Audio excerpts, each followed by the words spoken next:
if you're a county board member, now that I think of it. Well, yeah, I don't know if you'd have to resign, yeah. Uh-huh. Oh, okay. Okay, I will call the Energy and Environmental Committee to order. It is Friday, October 16th, the year 2020, and it's 9:02. I'll entertain a motion to approve the minutes.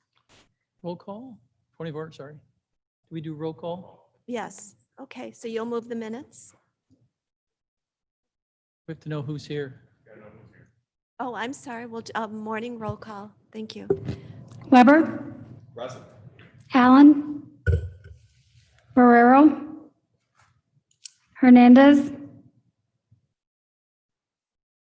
Caius, Gaius present.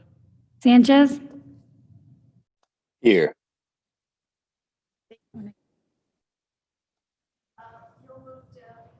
I'll do that. Second. So moved.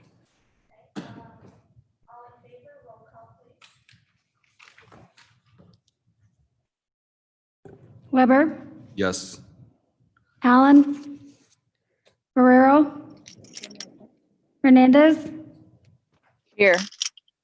Caius, Gaius, yes. Sanchez, Yes.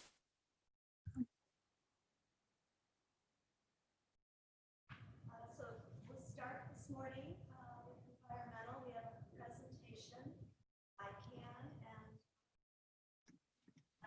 Sorry, I can't hear the chairperson. Can they speak to the microphone?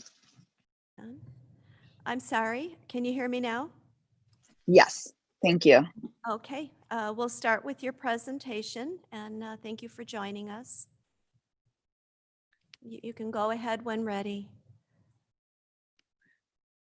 Good morning. Hello. This is Megha Lakchora, and I'm here on behalf of Iclan, Illinois Clean Air Now. Iclan is short. Illinois Clean Air Now, or ICANN for short, is a coalition of clean energy, health advocacy, and transportation industry stakeholders from Illinois and across the country. And we're working towards promoting electrification through Illinois. My company, EVBox, is new to Illinois, and we're excited to get to work in this great state and to meet with key individuals like yourself. We believe that the greater adoption of electric vehicles is in the public interest. Becoming a clean transportation state will result in cleaner air, technological innovation, economic development, and consumer benefits while promoting a clean energy future for Illinois. Can we go to the next slide, please? She's looking for the next slide. Yeah, Yeah, change it here. thank you.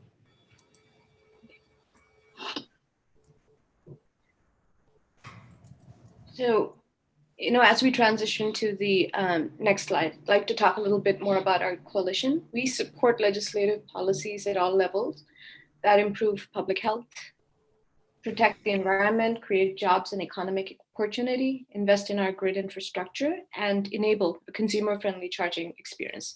And these are some of the companies that are members of ICANN. As you can see, Alliance for Transportation Electrification, which is an alliance which advocates for transportation electrification policies for utilities. We have the American Lung Association. We have charging companies like ourselves, EVBox and ChargePoint. We have manufacturers of electric cars and trucks and buses like Proterra and Rivian. And we have EV advocacy organizations like Plug in America. We also have organizations like EV Noir, which advocate on behalf of transportation electrification in communities of color. So, and we have the Illinois Black Chamber of Commerce. So we're pretty much, one of our core principles is equity. And, we focus that transportation electrification should not be limited to a few, but should be for all. Can we go to the next slide, please? So I did talk about, what we're doing through the state. We are looking for what we call beneficial electrification. Now, what beneficial electrification means is that, we replace current sources of fossil fuel with clean energy sources. So even in homes, and, we've seen this a lot in Southern California, Edison, in in California, where beneficial electrification starts for homes being completely powered by electricity, like, even getting rid of natural gas and relying on clean, and in turn, this electricity is fueled by wind and solar. So overall, the entire value chain, the entire chain of energy becomes clean, and that is what they refer to by beneficial electrification. So that's how electric cars become a very important part of it, because with EVs, we're talking about cleaner air, we're talking about less dependence on gasoline, and cleaner environment in general. So some of our principles are, we're looking at improving public health, protecting the environment, creating jobs and economic opportunity, and invest in the grid. Invest in a way where we don't, create unnecessary impacts on the grid, but plan it in a way, whereas if we get more and more cars, if we get more and more electricity usage on the grid, so that, the grid is ready to keep up with all of that. And then, and this is a principle that's extremely important to a company like ours, is to enable a consumer-friendly charging experience. We want chargers everywhere. We want, people to be able to charge wherever they can. Next slide, please. So this is a little bit about my company. So can we go to the previous one? So EVBox is a manufacturer of charging stations. We manufacture chargers, and we also, manufacture or develop the underlying software behind it. We are headquartered in Amsterdam, but we have offices in 11 countries around the world. And we have the largest installed base of chargers in the world, 150,000. To put this in perspective, the United States has 93,000 or so public chargers. So, we're beyond that number. We very recently, in February, decided to shift our new North American headquarters to Libertyville in Illinois. Not only are we going to have our headquarters there, but we're also setting up a production facility to manufacture chargers, the high-powered ones. These are the chargers which can charge your car in 10 minutes. So while we have the entire gamut of chargers from residential to these high-powered ones, we're specifically manufacturing the most technologically sophisticated ones in Libertyville. We'll also be investing in an R&D lab with time, and also create, an operations center and customer support for all our services, all in Libertyville. So we were looking at having almost 100 employees by the end of the year. COVID came in the way, obviously. Construction activities were halted, so we're a little delayed, but that hasn't stopped us. We still hope that, by the first quarter of next year, we're operational, and manufacturing, takes off as we envisioned it to be. And another statistic is that we have installed fast charging points all over the world, almost 5,000 of them, and most of them are in Europe, on the French corridors, German corridors. You can go to Croatia, you'll find them, and obviously all over the Netherlands. Last slide, please, next one. So this is about Iclan. This is how, we're looking forward to working with local stakeholders like yourself. We're looking forward to your support. And these are all the ways you can contact us. And that's my presentation. I'm happy to answer any questions if you have any. Thank you. Any comments or questions about our ICANN presentation? Can I get Chris, go ahead. The presenter's name and then a contact information, is it in there? The specific contact information? There's Oh, an it's email down here. contact there. If you, yeah. I can send it to you. My name is Megha Lakchora. I'm the Director of Policy for EVBox and for Policy and Utility Relationships in North America. I can send my email to this invite, and you can have it. Sorry for not having it here. I apologize. Right. Thank you. Thank you. Any other comments or questions? Go ahead, Steve. So I know recently we've installed a couple charging stations in King County. Are they EVBox charging stations? They are charge point stations, but they have a life expectancy. So eventually those charging stations will need to be replaced. And at that point, I think it'd be a good point to have a conversation whether we're replacing them with similar stations or a high-powered station that would charge faster. Thank you. Thank you. Good question. All right. Thank you so much, Megan, and please send that, your contact name to all the members of this committee, and thanks once again. So moving on, we'll go to recycling. We've got Jennifer. You want to do your presentation before we take public comment? No, that'll come later. Well, the one that's in the agenda, I do need the presentation up now. Yeah. Okay, is my mic on? All right, thanks, everybody. I've got several items here, as you can see.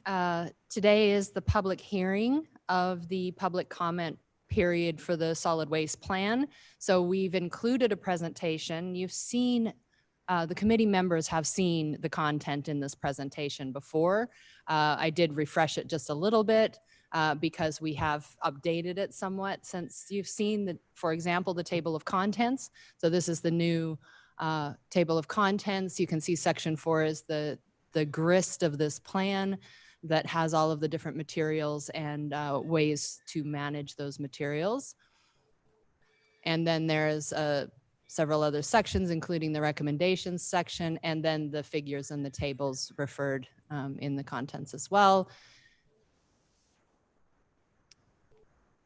The recommendations throughout the plan, you see different recommendations in the body of the plan. There are 26 main recommendations in 14 different planning categories. And they're based on the data that we reviewed and presented in the update, and analysis of industry trends, and also the feedback that we received from conversations. 17 of the recommendations are ongoing general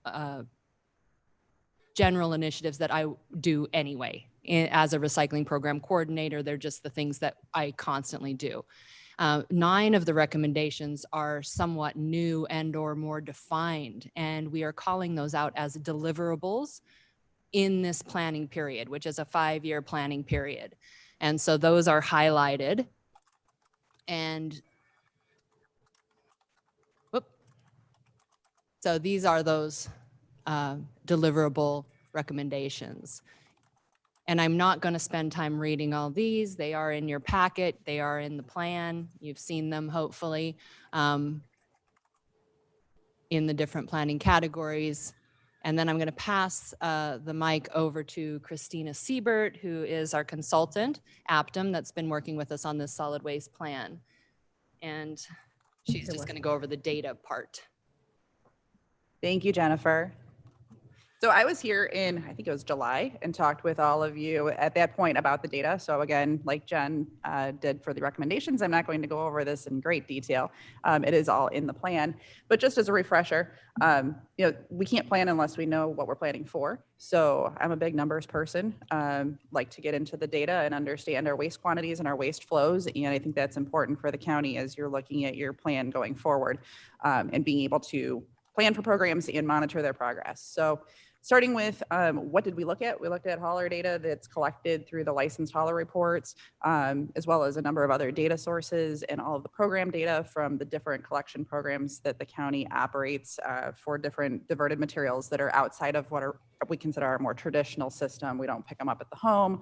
It's things like the HHW, electronics, the document shredding, textiles now that the county is getting into more.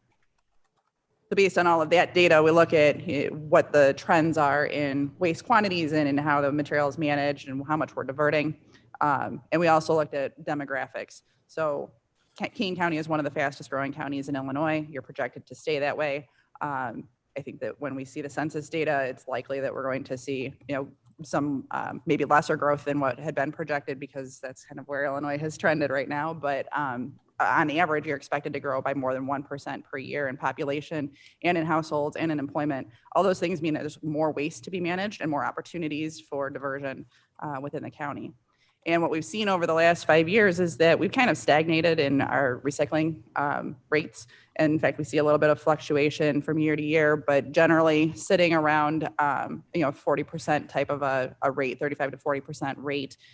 That's typical across the region and across the state. So nothing is wrong or unusual in Kane County. It's just kind of where we're at with our capability to divert material and the programs that exist and the services that are available from the haulers. So another way that we look at how much waste there is, because we're looking at those demographics and we're thinking about growth, we looked at what the per capita disposal rates are and per capita generation rates. How much per person do we expect to see?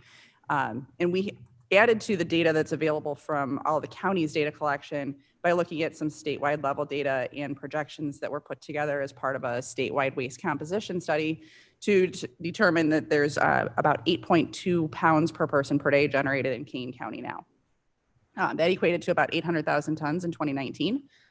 That's going to be projected to increase over the next 30 years so that we hit somewhere over 1 million tons by the time we get to 2050. So we're talking about a lot of material to be managed between disposal, recycling, and how much we can divert through organics programs. And hopefully that number for organics that you see for 2019, that should be coming up and increasing as we see more opportunity for food scrap diversion across the area. Who generates the waste? About half of it comes from households, about half of it comes from our businesses.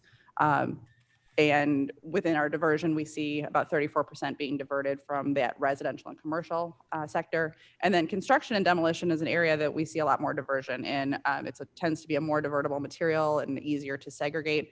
So that's about 52% of that material that's being segregated now. So then kind of a last piece, we talked about the demographics, we talked about waste quantities and diversion and what we see coming. How do we manage all of it? The plan covers the infrastructure that's available in the county and around the county at different facilities that exist today. The majority of the facilities that Kane County relies on lie outside of your borders. So inside the county, there are 2 transfer stations and a recycling facility. But the majority of the material that you're generating does end up leaving the county, and all of it leaves the county for disposal. So we have no disposal sites in the county. So we are always looking at what's happening regionally. Regionally, there is a good amount of landfill capacity serving this area. So we think that likely there's enough disposal capacity that's available, but there may be a need for some additional transfer capacity to be able to reach that more effectively and cost effectively. So that's built into those recommendations within the plan. And the county historically has relied on the private sector to develop that capacity, and it's recommended in the plan that that continue to happen since the county moved away from having its landfill that was owned in the county. With that, turn it back to Jen.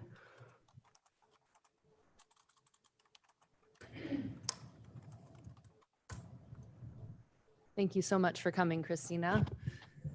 And for all of your help with this plan. It really has been an excellent collaborative effort. These on the slide here are just the links to all the old plans and the draft that is currently out for public review and comment. And here's the schedule. So today is the public hearing. If there are any public comments.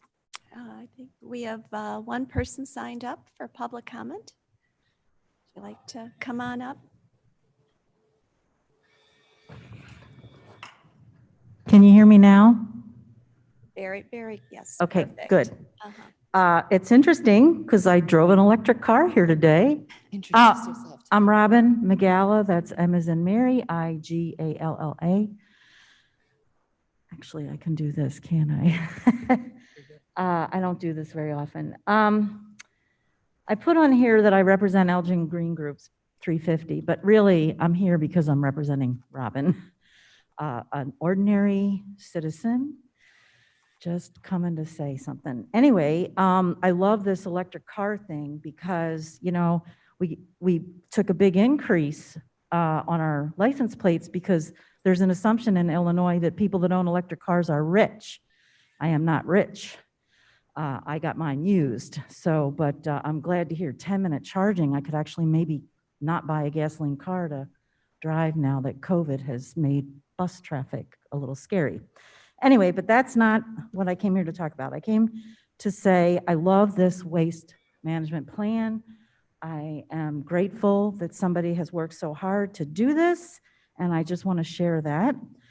I have a couple of asks, and that would be, I specifically really like the circular economy part and the 9 new deliverables. Because as a green person, one of the things I see, I'm from Elgin, neither the Sustainability Commission nor this working group has enough teeth, in my opinion. And so I think this waste plan puts a little bit more teeth in green efforts, and I like to see that. And also, one of the things that I see lacking in green initiatives is really good, high-quality education. And this plan offers that too. So those are a couple of things I really want to applaud. And I'd like to see it like go further. So that's my comment. And I have one little ask. This morning I opened Kane County Connects. I don't know if you guys have any control over that newsletter, but it opened with Rethink Holidays. In my mind, I'm thinking, oh my gosh, that's great. They're going to talk about mass quantities of consumerism about to hit us. And they're going to say, let's rethink that and give some really good ideas. But it was about COVID, and I was really disappointed. So I'm going to encourage you folks to use Kane County Connects as an avenue more often. I think that's all I got. Thank you. Thank you, Robin. Go ahead. I just want to make a comment. I believe the person that does run the newsletter accepts guest pieces. So I'm certain they would be very happy if you had suggestions or wanted to write an article. They would probably review it and quite possibly publish it for you. Absolutely.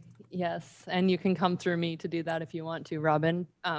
Also, you will be pleased to see that in today's blog of the newsletter, there's an article called Rethink the Holidays, and it is exactly what you just said. I wrote it and submitted it yesterday. It'll be in the Monday newsletter. So I saw that headline too and went, what? He told me it was tomorrow, so yes, strange coincidence that the titles were the same. Yeah, we all want to thank Jennifer too for all our hard work on the solid waste plan. We're very fortunate to have you. So Thanks. definitely. Any comments? Chris, Ditto. I know you have a comment. Well, no, just ditto. I think we're doing a great job. Yes. Of course, we're always looking to get more, diverting more waste. And, but I think Jennifer's right on top of it, moving right along, Good. looking ahead. Okay, any comments from anybody who's phoning in? No? Okay. We'll go. Thank you. We'll go on to our first resolution, approving extension on the contract for electronics recycling services with eWorks Electronics Services for 2021. I'll entertain a motion to move that resolution. Moved by Deborah, second by Chris. Any comments or questions regarding the resolution? Hearing none. Roll call, please. Weber, Yes. Allen, Barrero, Hernandez, Yes. Caius, Caius, yes, but I'm going to make mine a long yes, because I was going to say something. I've always had a really good response when I take the recycling into the electronics people, always very pleasant. They do a great job at the recycling events. And so it's a yes, thumbs up Good. for that. So, sorry I didn't get that in on. Yeah, no, it's a good point. Sanchez, Yes. Yes. Thank you. All right, motion passes. Go ahead, Deborah. Years ago, we did a field trip Yeah. to see this eWorks. facility and how well it worked. And I don't know if that's in our future, if we ever get to normal, but it's just something to keep on the radar that we might want to do that again sometime. I agree. It was a great field trip. That don't even have to have pizza. TR is not with us anymore. Okay, well, moving on, we'll move on to the second resolution, authorizing an electronics recycling memorandum of understanding with Reverse Logistics Group of America and eWorks Electronic Services to meet the requirements of law. I'll entertain a motion to move that resolution. moved by Chris Kaios, second by Deb Allen. Okay, comments or questions? Anything for Jennifer? Okay, any questions or comments from people phoning in? Okay, I would just comment, this is exactly the same as the one we did last year, just bookkeeping. good. Okay. Hearing none, roll call, please. Weber, Yes. Allen, Hernandez, Caius, Caius, yes. Sanchez. Sorry, Hernandez, yes. Thank you. Okay, and Wonecki, yes. Thank you. Okay, moving along, we have another resolution. And Uh, I do have a presentation for this one that I've Sure. just brought today. Okay, you want to do that first? Sure. Okay, go ahead. Yes, please. Thank you. So this is the one I brought on the flash drive. Yes. So we were waiting for final confirmation from Batavia, which is why this is not in your packet and why the IGA was also not in your packet. I have a copy of that on the thumb drive, and I can email it if you need. So the Household Hazardous Waste Program I've spoken about before. It's, the city of Elgin was the first starter in the county. They started their program in 1999. This is for the home collection program, which is great for the northern part of the county is where it started because they're so far from Naperville. The county program began shortly afterwards and included the northern 6 townships. And then we've added Mill Creek because that's a contract that we manage for the residents of Mill Creek to get them the best cost. And so we have already worked in there a hazardous waste fee into that contract. And then the city of Geneva was added in 17 and the Batavia in 18. There's just some data based on the program over all of time since it began in 2000.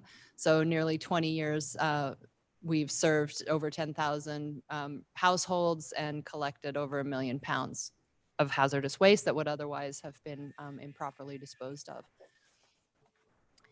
And the current contract that we have with US Ecology with its 2-year extensions will go through March of 22. And we are currently in the first year of those 2 extensions. We've got 1 more left. The funding partners for this program that enables us to provide it to the areas that we do include these listed and their contributions. You will see that the Batavia contribution is changing, and that is why we're bringing this IGA to you today. It's a revised IGA based on usership. Just a quick little plug for the program. Everybody loves it. The replies that we get on our postcards are just overwhelmingly positive, and once or twice a year I'll get something just went wrong. Their packet didn't arrive in the mail or something, but otherwise the customer service is always rated as excellent. And it's just a fantastic program. I'm very, very proud of this program. So here's just a report on the Batavia piece of the program. I've made the report time period for a 2-year period, the first 2 program years. We are now currently in the 3rd. But here's some of the data from the first 2 years of the program. 127 users in Batavia the first year, the costs, the pounds. In program year 2, there was only 77. Part of that was April was in this program year 2, and we didn't have any service during that month. So that was a whole month missing. There's your 2-year totals. There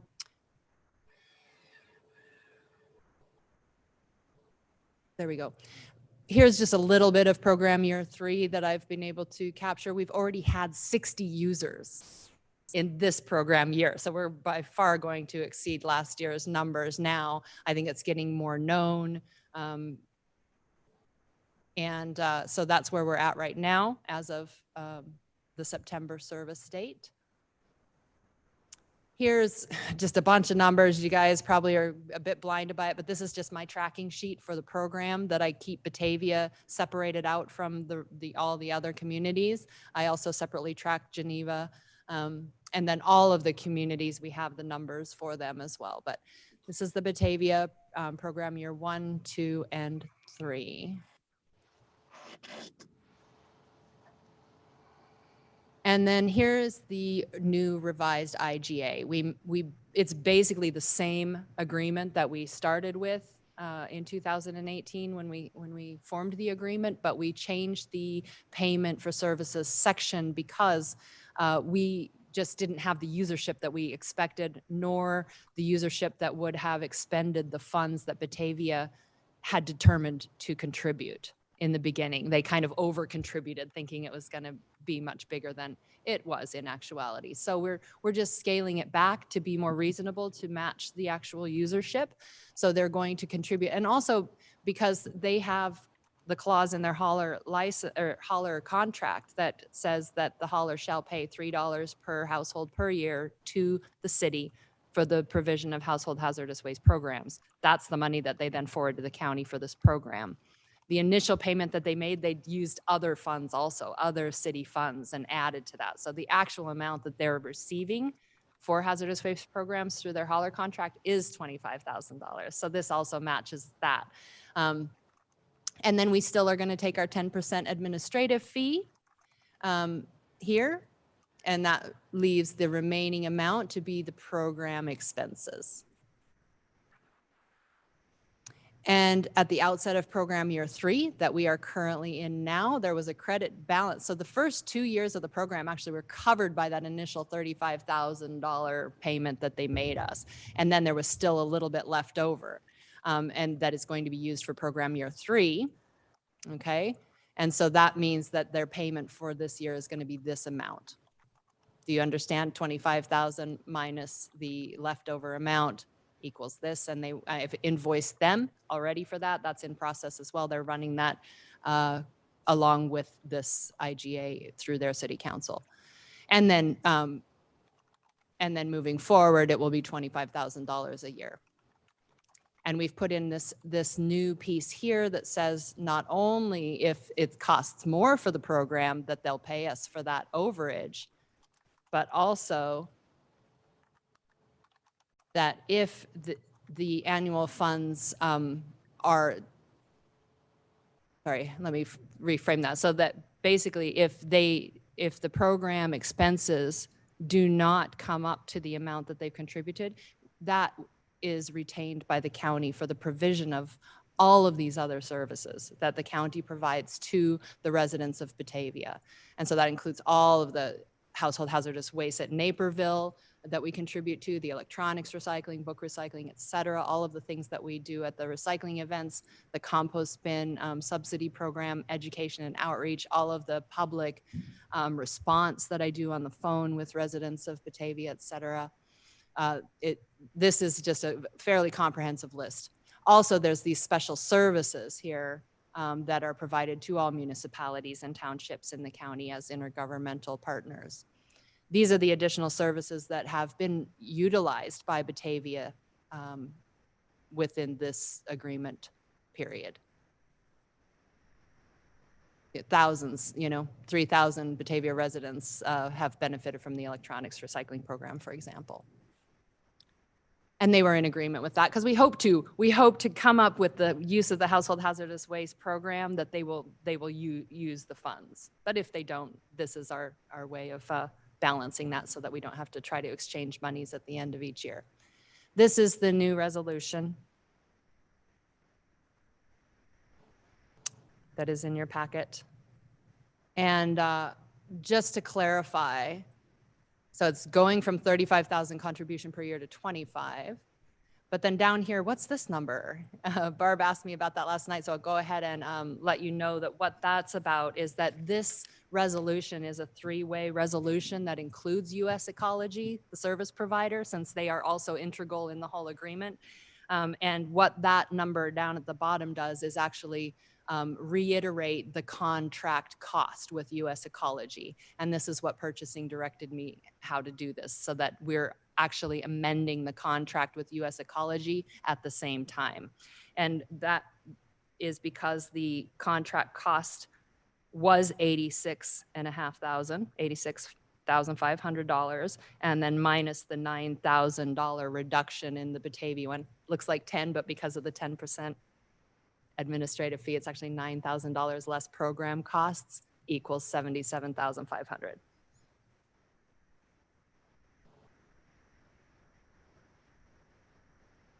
Oh, so that goes into, okay, so then, yeah, so the resolution is there. I have the IGA also, if you wanted to look at the actual agreement. I've brought it here on the thumb drive because we didn't have it in time for the agenda. And then, Okay, thank you, Jennifer. Chris? Yeah, thank you. It looks like they had 25,000 residents drop stuff off. Is that like $1 a person per visit? Is that what that was? no, I don't know where you I saw mean, that. when on the statistics of how many people used it from Batavia, how many was it 2,500? Right. It seemed like pretty cheap per. It's not $1. It's not $1 a stop. The What's your- contract costs with U.S. Ecology for this service is $100 or $125 per stop, depending on what the materials are. If they're all recyclable materials like oil, then it's $100. Hmm. But if they have a lot of truly hazardous materials, then that's $125 per stop. Hmm. But then I have the other calculations in there of like how much per pound. See, which is just a different way of looking at it. It's about $2 to $3 per pound of diverted material. Seems pretty, over the long run, to have disposed of 1 million pounds over the last 20 years. Sounds not that expensive for that much material. Right. Sounds very efficient. Okay, any questions or comments for Jennifer's presentation? I'll move it. You'll move the resolution, moved by Steve Weber, second by Chris Kaios.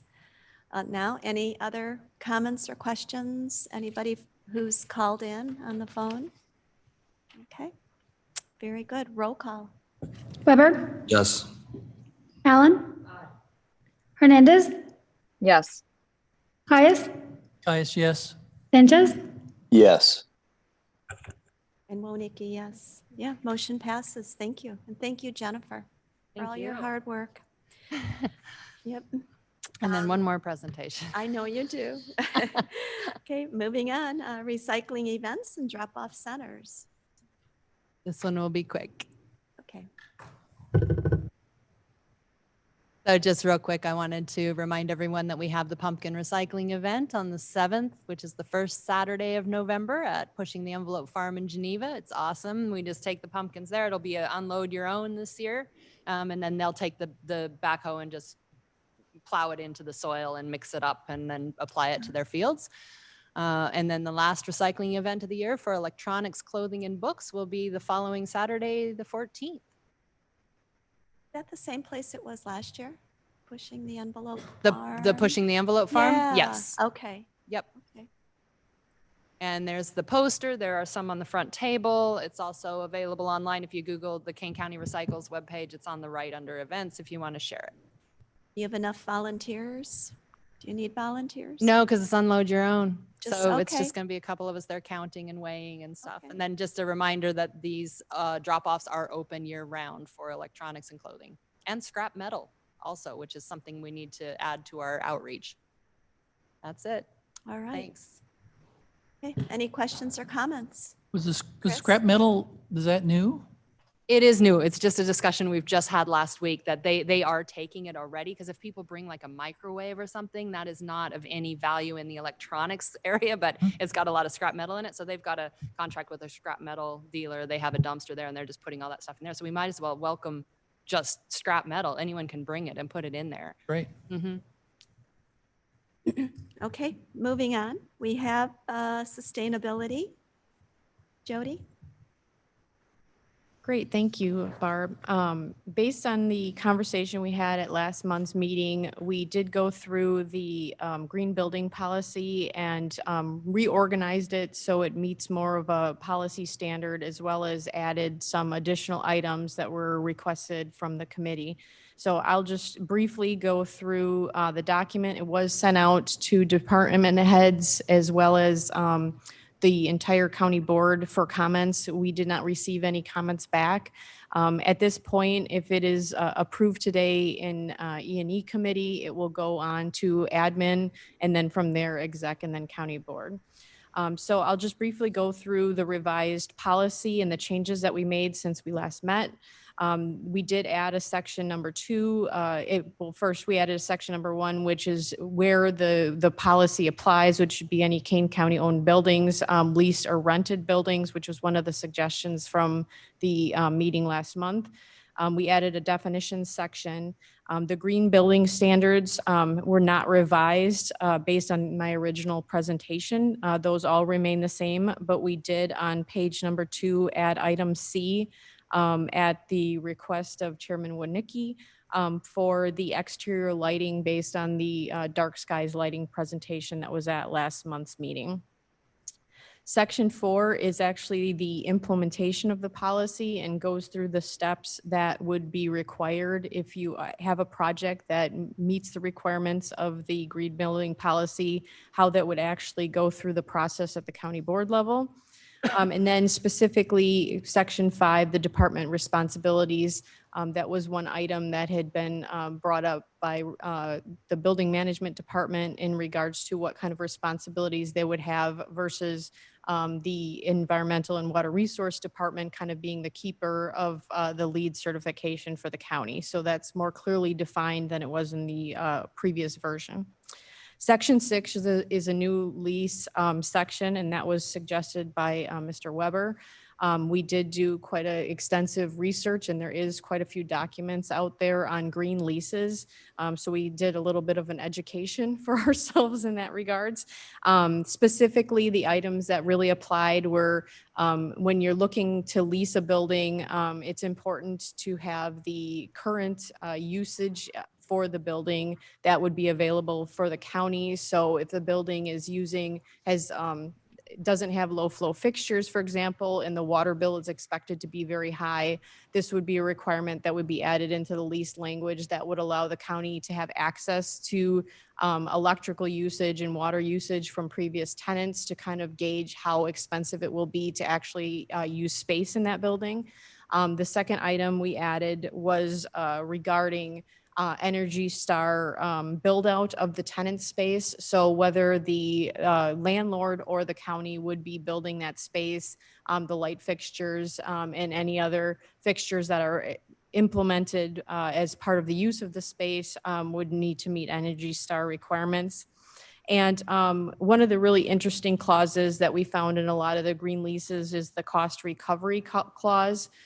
That specifically, interestingly enough, really ties in well with our KEEP program under Mark Van Kerkhoff, because that ability would allow the landlord to actually implement cost-saving measures that would save the county money in regards to utility bills, but would allow it to be split between the cost of the implementation of those as well as the savings that the county is receiving. So there would be no additional cost to the county in regards to those, but then you would also be greening the building to allow it to be more efficient. So I thought that was a great item to add into the policy. We've also attached the green building policy waiver. We did a draft of that off of the state of Illinois' version of that. It kind of followed their same format. So it would be in historic buildings or buildings that just were not cost effective to meet the green building policy for the county. There would be allowed this exemption form as part of the policy to exempt that particular activity from requiring them to meet the green building policy. So with that, I'll open it up to any questions or comments on the revised version. Right, Chris, go ahead. I think it's great how quick you guys put this together and how thorough it looks. I'm not a lawyer or anything, but it looks really, it's great. I did have one question on the, let's see here. It was a date in there somewhere. I'm trying to find it now that I scrolled out of I was on page 1 of the document there that it says the green building as such rating system exists on November 7th, 2002. So, gee, that seems like a long time ago. Is that, I thought maybe it might be 2020. Yeah. So we could update it, but just an explanation. Yeah, I can double check that, but that was in the actual definition that came from Jessica. So I'll go back and double check that before it moves on. Is it, it seems like we've made so many advances in technology and things since 2002. But I mean, if changing it would stop it, don't mess with it. But yeah, it's great. Thank you. Thank you, Chris. Anybody else have comments or questions? I wish we had it like last year, but this- I do too. I know. Yeah, we tried. Yeah. Yeah. Anybody that's phoned in have any questions or comments for the Kane County Green Building Policy? Okay, hearing none. All righty, let's see. I think we moved it, right? No? Okay, moved by Steve, second by Chris. Roll call, please. On that one. Weber, Yes. Allen, Hernandez, Yes. Pius, Absolutely, yes. Sanchez, Yes. Yes, thank you. And thank you, Jody, for all your hard work too. Great department. Let's see, moving on to October, Karen. Good morning. Morning. It's great to see everyone in person again. And happy and happy October. Back in 2015, the Chicago Region Trees Initiative created October, which is a celebration of our oak trees during the month of October, and has been recognized several times by the governor of Illinois. And this year, looking at what we're going through with COVID-19, the Kane County Health Department has stated in one of their brochures about COVID-19, we are experiencing normal physical, emotional, mental, and behavioral reactions to the abnormal situations of the COVID-19 pandemic.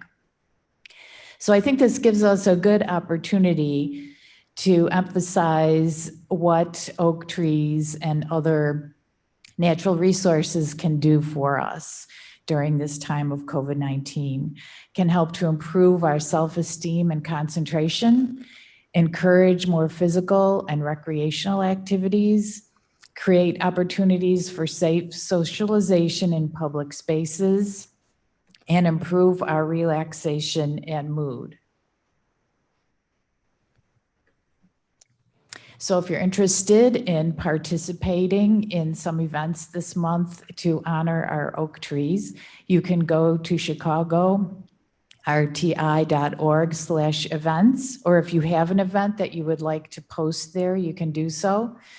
There are events through the Forest Preserve District of Kane County, park districts in our area, or create your own adventure.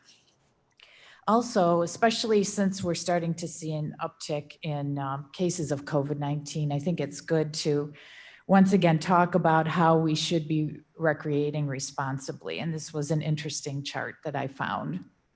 So first of all, know before you go. Check the status of the place you want to visit. If it's closed, don't go. If it's crowded, have a plan B.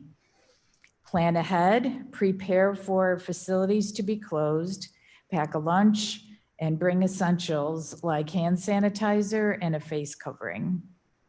Practice physical distancing, adventure only with your immediate household. Be prepared to cover your nose and mouth and give others space. If you are sick, stay home. Play it safe. Slow down and choose lower risk activities to reduce your risk of injury. Search and rescue operations and healthcare resources are both strained during this time. Stay close to home. This is not the time to travel long distances to recreate. Most places are only open for day use, and leave no trace, as always. Respect public lands and communities and take all your garbage with you. So enjoy our beautiful oak trees as they are starting to change this month, and have a good time. Thank you. Thank you, Karen. Any comments? Chris, no comments. 2 thumbs up. That's great. Yeah, I just put a plug in for Coron Farm over in Campton Township. We have an oak savanna and it's open to everybody. So stop by if you're going down Coron Road by Silver Glen. It's wonderful. I know oaks aren't the showiest trees in the fall, maples and things are, but I think this is, I heard on the news yesterday that this was our peak week for the autumn season here in our area. Oh, for- they've so been beautiful. It's The got to be, trees have just been- driving, and I complain about driving my 40 minutes down here to every meeting, but I drive down the Fox River and you take 25 or 31, it's gorgeous. It's a beautiful drive. And Any time of year, but it's reflecting particularly off nice. the water. It's just so gorgeous. All the, the colors. Yeah. Okay. Thank you. Yeah. Go ahead. Yeah. Under new business, may I? Okay. I'm sorry. Yes, new business. Okay, Jody. We are excited to announce that we have a new employee starting in the resource management coordinator position on November 2nd, Ivy Klee. She is a recent graduate of the University of Michigan. She already has she's already a lead associate, so that's very exciting. She's going to be able to jump right into the lead grant. And we're touring her around. So if you see Jen or myself with somebody new, that's probably her, but she will be at next month's meeting. So we're really excited to welcome her to our group. And what was her first name? Ivy. Ivy. Very nice. Yeah. Okay.